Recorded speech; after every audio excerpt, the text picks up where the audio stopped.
आज हम चाणक्य नीति के बारे में सुनेंगे। चाणक्य नीति पंक्तियों के रूप में लिखी गई है। इसमें कोई कहानी नहीं है, लेकिन ज्ञान कूट कूट कर भरा हुआ है। चाणक्य नीति। एक पंडित भी घोर कष्ट में आ जाता है यदि वो किसी मूर्ख को उपदेश देता है। यदि वो एक दुष्ट पत्नी का पालन पोषण करता है या किसी दुखी व्यक्ति के साथ अत्यंत घनिष्ठ संबंध बना लेता है। दुष्ट पत्नी, झूठा मित्र, बदमाश नौकर और सर्प के साथ निवास साक्षात मृत्यु के समान है। व्यक्ति को आने वाली मुसीबतों से निपटने के लिए धन संचय करना चाहिए।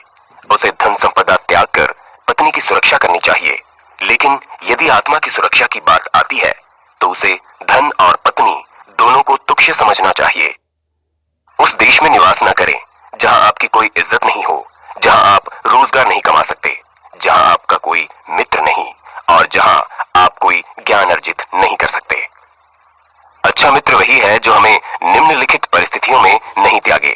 आवश्यकता पड़ने पर, किसी दुर्घटना पड़ने पर, जब अकाल पड़ा हो, जब युद्ध चल रहा हो, जब हमें राजा के दरबार में जाना पड़े और जब हमें शमशान घाट जाना पड़े। भावना ऐसे संयोगों का होना सामान्य तप का फल नहीं है। उस व्यक्ति ने धरती पर ही स्वर्ग को पा लिया जिसका पुत्र आज्ञाकारी हो, जिसकी पत्नी उसकी इच्छा के अनुरूप व्यवहार करती हो, जिसे अपने धन पर संतोष है। ऐसे लोगों से बचे जो आप करते हैं लेकिन आपकी पीठ पीछे आपको बर्बाद करने की योजना बनाते हैं। ऐसा करने वाले तो उस विष के घड़े के समान हैं जिसकी ऊपरी सतह दूध से भरी हुई है। एक बुरे मित्र पर तो कभी विश्वास न करें, एक अच्छे मित्र पर भी विश्वास न करें, क्योंकि यदि ऐसे लोग आपसे रुष्ट होते हैं तो आपके सभी राज से पर्दा खोल देंगे। लाड़ प्यार से बच्चों में गलत आदतें ढलती है। उन्हें कड़ी शिक्षा देने से वे अच्छी आदतें सीखते हैं। इसलिए बच्चों को जरूरत पड़ने पर दंडित करें, ज्यादा लाड़ ना करें। प्रेम और मित्रता बराबर वालों में अच्छी लगती है। राजा के यहाँ नौकरी करने वाले को ही सम्मान मिलता है। व्यवसायों में वाणिज्य सबसे अच्छा है एवं उत्तम गुणों वाली स्त्री अपने घर में सुरक्षित रहती है।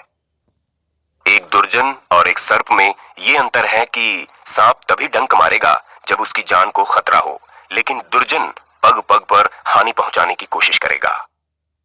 रूप और यौवन से संपन्न तथा कुलीन परिवार में जन्म लेने पर भी विद्याहीन पुरुष पलाश के फूल के समान है, जो सुंदर तो है लेकिन खुशबू रहित है। की सुंदरता उसके ज्ञान में है तथा एक तपस्वी की सुंदरता उसकी क्षमाशीलता में है।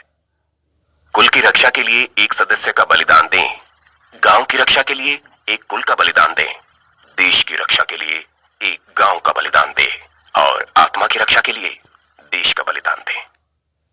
जिस तरह सारा वन केवल एक ही पुष्प एवं सुगंध भरे वृक्ष से महक जाता है, उसी तरह एक ही गुणवान पुत्र पूरे कुल का नाम बढ़ाता है। 5 साल तक पुत्र को लाड़ एवं प्यार से पालन करना चाहिए। 10 साल तक उसे छड़ी की मार से डराएं, लेकिन जब वो 16 साल का हो जाए तो उससे मित्र के समान व्यवहार करें। सैकड़ों गुण रहित पुत्रों से अच्छा एक गुणी पुत्र है, क्योंकि एक चंद्रमा ही रात्रि के अंधकार को भगाता है। असंख्य तारे ये काम नहीं करते। एक ऐसा बालक जो जन्मते वक्त मृत था, एक मूर्ख दीर्घायु बालक से बेहतर है। पहला बालक तो एक क्षण के लिए दुख देता है, दूसरा बालक उसके माँ बाप को जिंदगी भर दुख की अग्नि में जलाता है। वो गाय किस काम की जो ना तो दूध देती है ना तो बच्चे को जन्म देती है। उसी प्रकार उस बच्चे का जन्म किस काम का जो ना ही विद्वान हुआ हो और ना ही भगवान का भक्त हुआ हो। ये बातें एक बार ही होनी चाहिए। राजा का बोलना, विद्वान व्यक्ति का बोलना, लड़की का ब्याहना। यदि आप पर मुसीबत आती नहीं है तो उससे सावधान रहें, लेकिन यदि मुसीबत आ जाती है तो किसी भी तरह उससे छुटकारा पाएं। खाली बैठने से अभ्यास का नाश होता है। दूसरों को देखभाल करने के लिए देने से पैसा नष्ट होता है। गलत ढंग से बुआई करने वाला किसान अपने बीजों का नाश करता है। यदि सेनापति नहीं है तो सेना का नाश होता है। वासना के समान दुष्कर कोई रोग नहीं, मोह के समान कोई शत्रु नहीं, क्रोध के समान कोई अग्नि नहीं और स्वस्थ ज्ञान के समान कोई बोध नहीं। समुद्र में होने वाली वर्षा व्यर्थ है, जिसका पेट भरा हुआ है उसके लिए अन्न व्यर्थ है। पैसे वाले आदमी के लिए भेंट वस्तु का कोई अर्थ नहीं। दिन के समय जलता हुआ दिया व्यर्थ है। राजा को उसके नागरिकों के पाप लगते हैं। राजा के यहाँ काम करने वाले पुजारी को राजा के पाप लगते हैं। पति को पत्नी के पाप लगते हैं और गुरु को उसके शिष्यों के पाप लगते हैं। गधे से ये 3 बातें सीखें। अपना बोझा ढोना ना छोड़ें, सर्दी गर्मी की चिंता ना करें, सदा संतुष्ट रहें।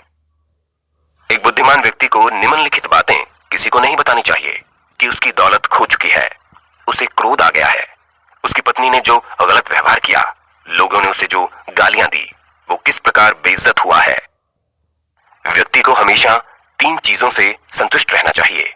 खुद की पत्नी, वो भोजन जो विधाता ने प्रदान किया है और उतना धन जितना ईमानदारी से मिल गया।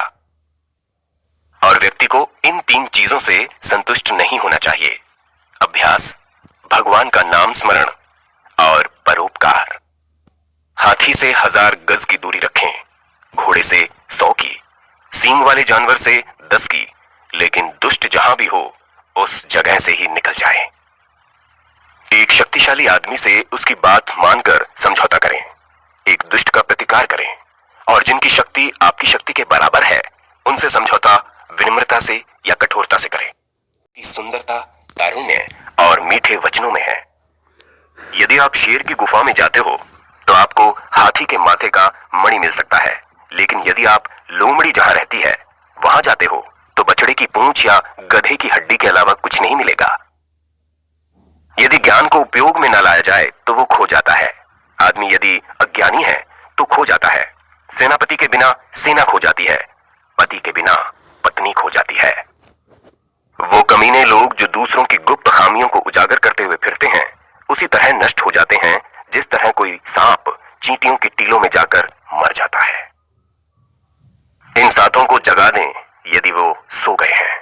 विद्यार्थी, सेवक, पथिक, भूखा आदमी, डरा हुआ आदमी, खजाने का रक्षक और खजांची। इन सातों को नींद से कभी नहीं जगाना चाहिए। सांप, राजा, बाघ, डंक करने वाला कीड़ा, छोटा बच्चा, दूसरों का कुत्ता और मूर्ख। सुबह उठकर दिन भर जो दांव आप लगाने वाले हैं उसके बारे में सोचें। दोपहर को अपनी मां को याद करें, रात को चोरों को ना भूलें। आपको इंद्र के समान वैभव प्राप्त होगा यदि आप अपने भगवान के गले की माला अपने हाथों से बनाएं, अपने भगवान के लिए चंदन अपने हाथों से घिसे और अपने हाथों से पवित्र ग्रंथों को लिखें। जिसे अपनी कोई अक्ल नहीं उसकी शास्त्र क्या भलाई करेंगे। एक अंधा आदमी आईने का क्या करेगा। अपने निकट संबंधियों का अपमान करने से जान जाती है, दूसरों का अपमान करने से दौलत जाती है, राजा का अपमान करने से सब कुछ जाता है और एक ब्राह्मण का अपमान करने से कुल का नाश हो जाता है। जिसके पास में विद्या है वो शक्तिशाली है। निर्बुद्ध पुरुष के पास क्या शक्ति हो सकती है। एक छोटा खरगोश भी चतुराई से मदमस्त हाथी को तालाब में गिरा देता है। जो घर गृहस्थी के काम में लगा रहता है वो कभी ज्ञान प्राप्त नहीं कर सकता। मांस खाने वाले के हृदय में दया नहीं हो सकती। लोभी व्यक्ति कभी सत्य भाषण नहीं कर सकता और एक शिकारी में कभी शुद्धता नहीं हो सकती। एक विद्यार्थी पूर्ण रूप से निम्नलिखित बातों का त्याग करे। काम, क्रोध, लोभ, स्वादिष्ट भोजन की अपेक्षा, शरीर का श्रृंगार, अत्यधिक जिज्ञासा, अधिक निद्रा, शरीर निर्वाह के लिए अत्यधिक प्रयास। एक गुणवान व्यक्ति को वो सब कुछ दान में देना चाहिए जो उसकी आवश्यकता से अधिक है। केवल दान के कारण ही कर्ण, बाली और राजा विक्रमादित्य आज तक चल रहे हैं। देखिए उन मधुमक्खियों को जो अपने पैर दुखे से धरती पर पटक रही है। वो अपने आप से कहती हैं, आखिर में सब चला ही गया। हमने हमारे शहद को जो बचा कर रखा था ना ही दान दिया और ना ही खुद खाया। अभी एक पल में ही कोई हमसे सब छीन कर ले गया। वे लोग जो इस दुनिया में सुखी हैं, जो अपने संबंधियों के प्रति उदार हैं, अनजाने लोगों के प्रति सहृदय हैं, अच्छे लोगों के प्रति प्रेम भाव रखते हैं, नीच लोगों से धूर्ततापूर्ण व्यवहार करते हैं, विद्वानों से कुछ नहीं छुपाते, दुश्मनों के सामने साहस दिखाते हैं, बड़ों के प्रति विनम्र और पत्नी के प्रति सख्त हैं।